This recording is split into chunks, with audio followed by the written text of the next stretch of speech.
فروش بذارم، حراجش هم کنم تا شاید شکم زن بچه‌م سیر بشه. این صحبت‌های غلامرضا نجفی، بازیکن سابق تیم ملی فوتبال 7 نفره معلولانه. 2 تا بچه دارم الان. جوانی متولد 62 که از سال 81 با عضویت در تیم ملی به همراه دیگر بازیکنان تونست اولین سهمیه مسابقات رو کسب کنه.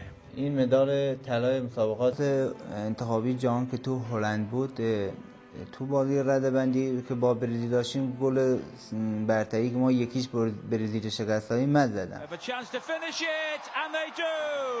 بهم پیشنهاد شد که برای اونجا بازی کنم تیم ملی هلند، ولی افتخاراتی که قبلا کسب کرده بودم برای تیم نمیخواستم رو به راحتی اینا همه زیر پا بذارم. هیچ وقت فکر نمی‌کردم با این همه مدال و این همه مقام نظافتچی را پله بشه که با پای معلولش پله ها رو نظافت کنه یا بره کارگری کنه که شب دیر می آمد. از شدت خستگی پاهاشم به حدی درد میکرد که نمیتونست راه بره. من حدود 10 سال عضو تیم ملی بودم، مدالامو گرفتم، قهرمانیامو آوردم، ولی باید الان هیچ حمایتی از من نشه.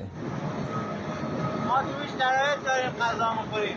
فقط میتونم بگم که شرمنده، چون واقعا تو خرج زندگی برای اینا اونطور که باید شاید نتونستم کار بکنم. تنها صحبتم اینه که شوهرمون بذارن سر کاری که ما امیدمون باشه که بگیم سر کار میره، سر ما حقوقشو داره. اینم ظاهر باطن خانه ما با بچه ها. محمد صادق جان میدونی بابا چیکاره؟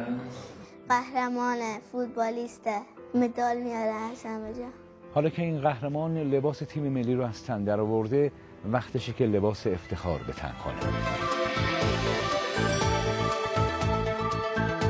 بسی رنج بردم در این سال